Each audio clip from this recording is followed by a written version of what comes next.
Arthur Mendes tinha 38 anos e uma rotina discreta. Ninguém na pequena cidade de São Clemente poderia imaginar que aquele homem de passos calmos e olhar distante carregava um hábito tão incomum. Toda semana, religiosamente às quintas-feiras, Arthur saía de casa às 19 horas em ponto. Caminhava até um café modesto no centro da cidade. Sentava-se à mesa do canto e abria um pequeno caderno de capa preta. Nele, anotava um único nome. Um nome de alguém que havia cruzado seu caminho nos últimos dias. Nunca famosos, nunca conhecidos. Apenas alguém que havia passado despercebido aos olhos do mundo, mas não aos de Arthur. Os moradores mais antigos, acostumados à sua figura solitária, criaram suas versões da história. Uns diziam que era superstição. Outros, que Arthur anotava nomes de pessoas que lhe haviam feito bem para agradecer mentalmente. Mas a verdade, ninguém sabia. E Arthur nunca explicava. Seu amigo mais próximo, Eduardo, era o único que tinha coragem de perguntar. Durante anos, respeitou o silêncio do amigo. Mas naquela noite de quinta-feira, movido por um desconforto estranho, decidiu acompanhá-lo. Sentou-se à frente de Arthur e, observando o ritual se repetir, não conseguiu mais conter a curiosidade. Por que você faz isso, Arthur? Por que anotar nomes de estranhos? Arthur parou de escrever, fechou o caderno, pousou a caneta e encarou Eduardo com um olhar que carregava mais cansaço do que segredo. Porque são as únicas pessoas que ainda não tiveram a chance de me decepcionar, respondeu, apontando discretamente para a própria cabeça. Eduardo ficou em silêncio. Tentou rir, desconversar, mas Arthur não esboçou nenhum sorriso.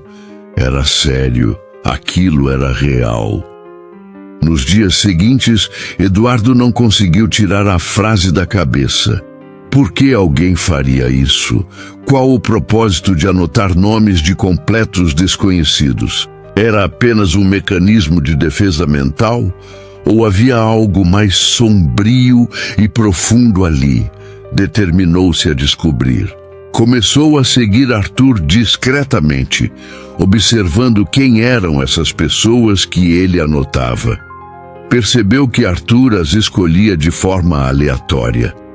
Um senhor sentado na praça, uma jovem distraída na fila do mercado, um entregador de jornal.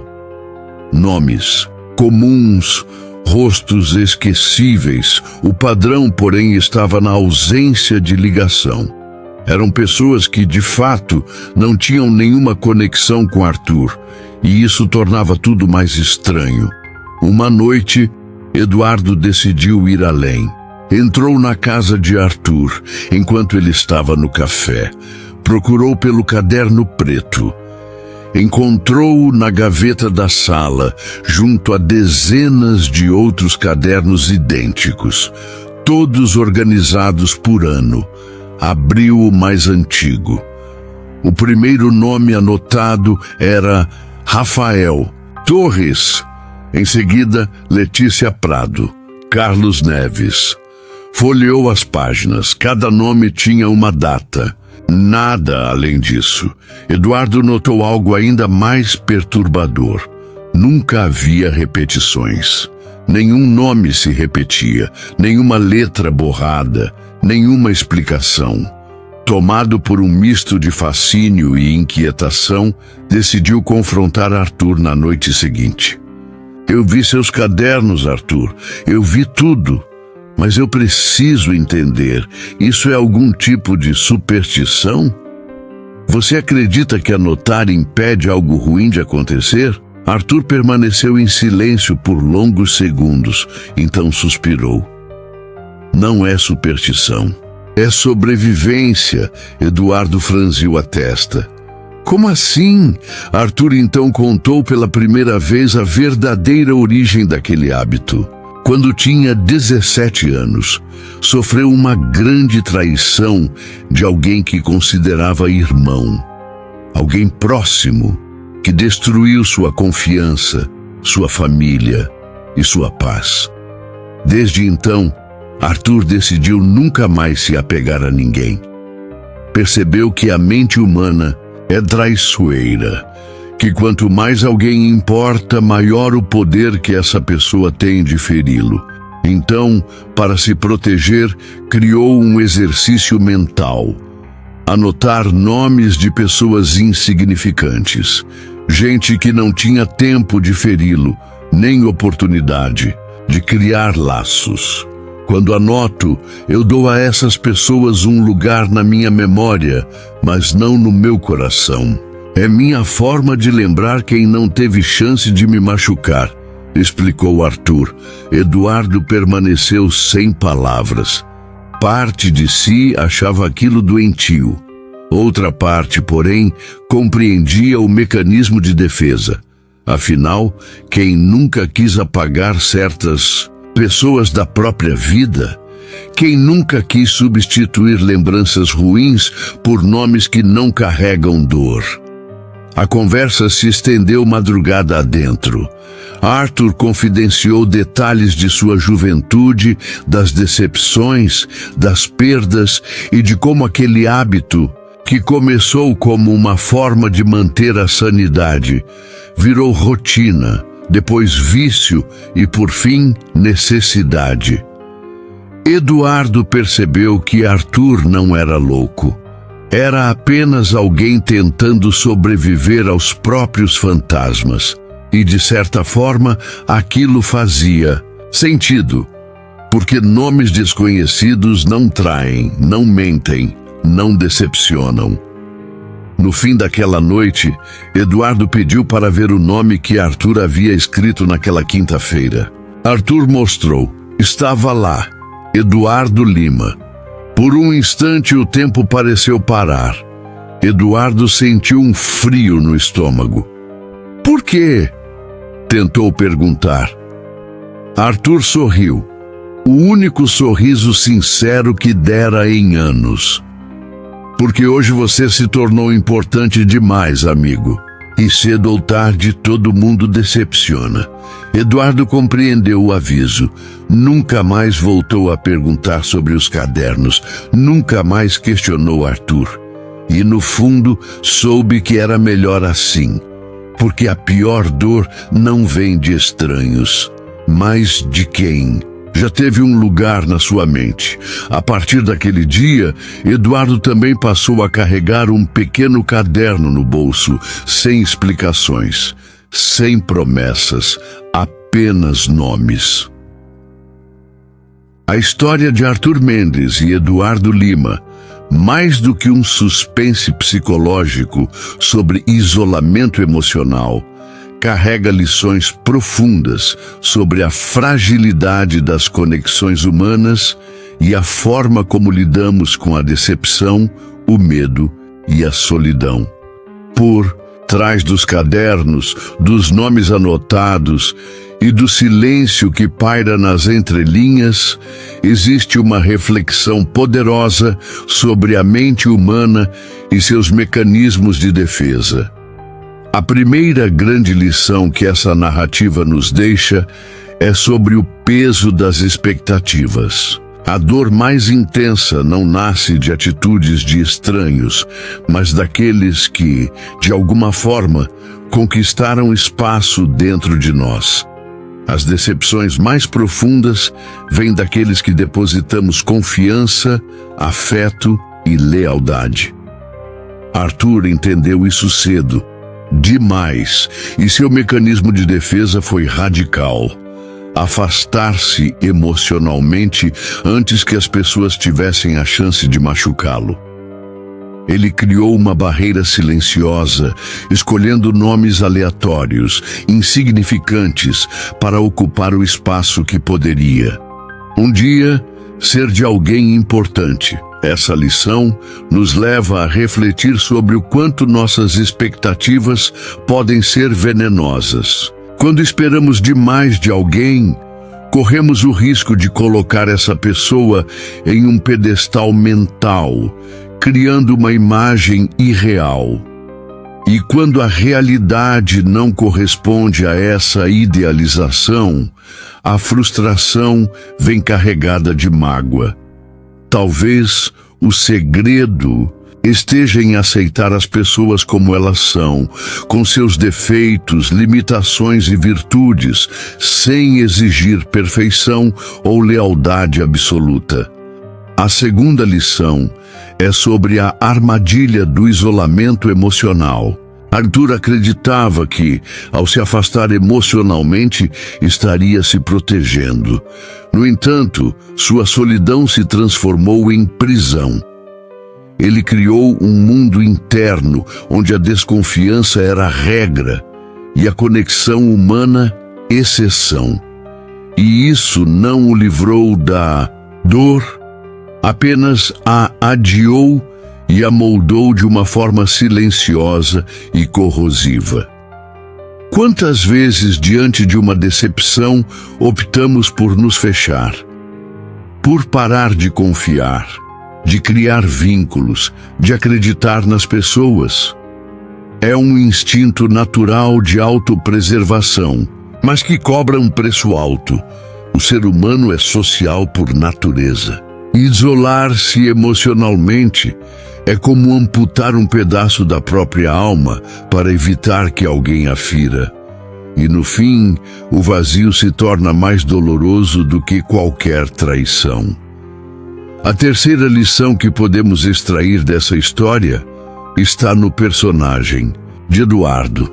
Ele começou como um amigo preocupado, curioso, até cético diante dos hábitos de Arthur. Mas, ao tentar compreender, foi tragado pelo mesmo abismo psicológico. Isso mostra como os padrões emocionais são contagiosos. Estar próximo de alguém emocionalmente adoecido pode, sem percebermos, alterar nossa forma de enxergar o mundo. A convivência prolongada com a desconfiança, com a negação de vínculos, com o medo da decepção, contaminou Eduardo a ponto de transformá-lo em uma versão do próprio Arthur. É preciso cuidado com as referências que mantemos por perto. Nossos pensamentos são moldados, muitas vezes, pelas companhias, pelas ideias que absorvemos e pelos exemplos que seguimos. Se cercar de negatividade, cinismo e amargura tende a nos conduzir pelo mesmo caminho.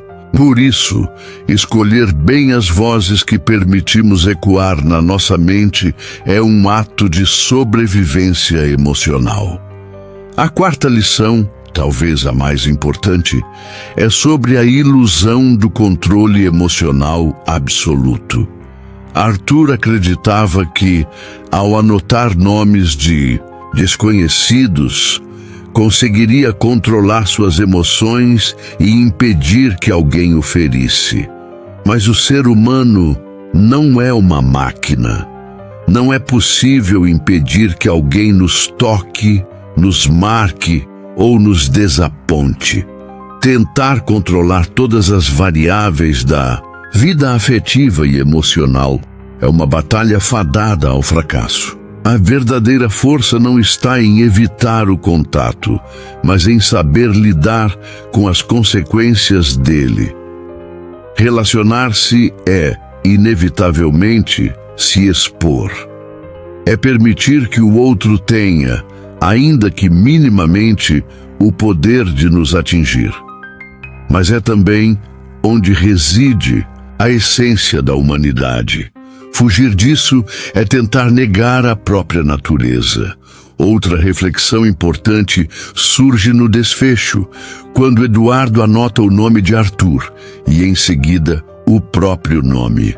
Ali está a metáfora final. No fim, a pessoa que mais pode nos decepcionar somos nós mesmos. porque carregamos expectativas irreais sobre nossas escolhas, nossas atitudes e nossa capacidade de lidar com a vida. E quando falhamos conosco, a dor é brutal.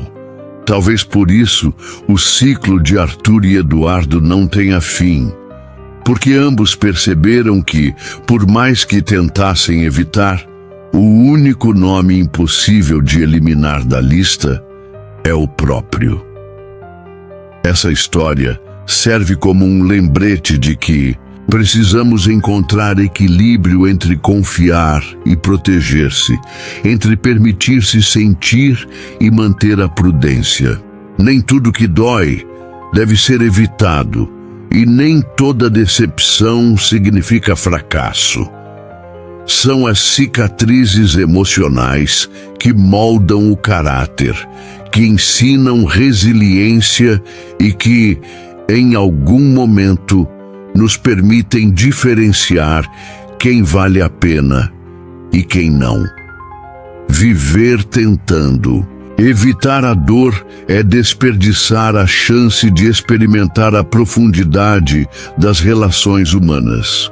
E viver entregue a ela, sem cautela, é permitir que o sofrimento comande nossas escolhas. Entre esses extremos, existe o ponto de maturidade emocional.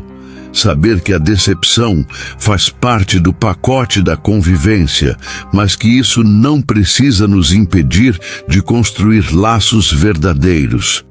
Por fim, a história de Arthur e Eduardo nos convida a refletir sobre os nomes que carregamos em nossa mente. Quantos deles são feridas abertas? Quantos são saudades mal resolvidas? E quantos são apenas números em um caderno imaginário, guardados ali para que não precisemos encarar a solidão? Talvez seja a hora de fazer as pazes com esses nomes, de entender que ninguém é perfeito e que, no fim, até nossos erros merecem espaço na memória, não para alimentar rancor, mas para nos lembrar que somos humanos, falhos e, justamente por isso, capazes de perdoar, inclusive a nós mesmos.